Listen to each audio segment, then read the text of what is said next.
कटिहार में आप लोग के समक्ष युवा मोर्चा की बातों को, आगामी कार्यक्रम को और चुनाव से संबंधित विषय को रखने के लिए यहाँ उपस्थित हुआ हूँ। मेरे साथ यहाँ युवा मोर्चा के जिला अध्यक्ष गौरव पासवान जी हैं। मेरे साथ यहाँ पार्टी के महामंत्री सौरभ मालाकार जी हैं और यहाँ सारे हमारे युवा मोर्चा के पदाधिकारी और पार्टी के पदाधिकारी उपस्थित हैं।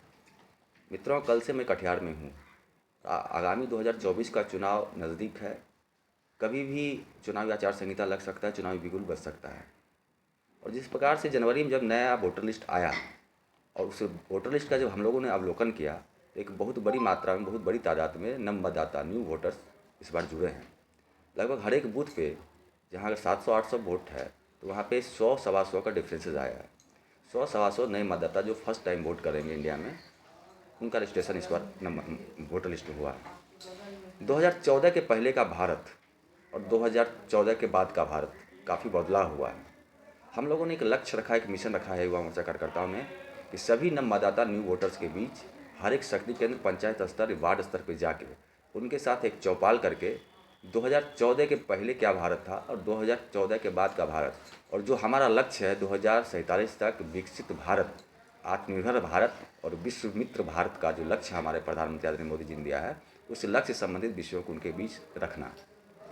2014 के बाद भारत में क्या काम हुआ, खेल के क्षेत्र में, शिक्षा के क्षेत्र में, स्वास्थ्य के क्षेत्र में, रोजगार के क्षेत्र में, इन सारे विषयों को हम लोग कल से लगातार उन लोगों के बीच इस कार्यक्रम को रख रहे हैं। यह नमो युवा चौपाल कार्यक्रम लगातार 7 तारीख तक चलेगा। उसके बाद फिर युवा मोर्चा बूथ स्तर पे भी पार्टी को जिताने में और वोटिंग परसेंटेज कैसे बढ़े, एक ट्रेंड चला आ रहा है कि इधर बीच में शहरी क्षेत्र में वोटिंग परसेंटेज कमा है, युवा ही कहीं ना कहीं वोटिंग से थोड़ा दूर रह जा रहे हैं। इस बार फिर हम लोग एक जागरूकता अभियान भी चलाएंगे युवाओं के बीच में जाके कि कैसे आपका वोट का महत्व इस लोकतंत्र में है। आपके एक वोट का महत्व है। आप अपने मर्जी की सरकार चुनें, अपने भविष्य के लिए सरकार चुनें। इस सभी विषयों को लेके उनके बीच जागरूकता अभियान भी हम लोग चलाएंगे। मित्रों, जिस प्रकार से 2014 के पहले जो स्थितियाँ थी भारत में, उससे कहीं ना कहीं क्षुब्ध होकर जनता ने, भ्रष्टाचार हो, वंशवाद हो, चाहे राष्ट्रीय सुरक्षा की बात हो, आए दिन जहाँ बम विस्फोट होता था, बॉर्डर पे सेनाओं को गोली से मार दिया जाता था, इवन गर्दन तक काट लिया जाता था, और प्रधानमंत्री उस टाइम के मनमोहन सिंह कुछ नहीं जवाब देते थे, कुछ नहीं बोलते थे। लेकिन आज इस प्रकार से अर्थव्यवस्था की बात हो, जिस प्रकार से आंतरिक सुरक्षा की बात हो, राष्ट्रीय सुरक्षा की बात हो, आज कोई भी देश हमारे सामने हमको आंखें दिखाने की हैसियत नहीं रखता है।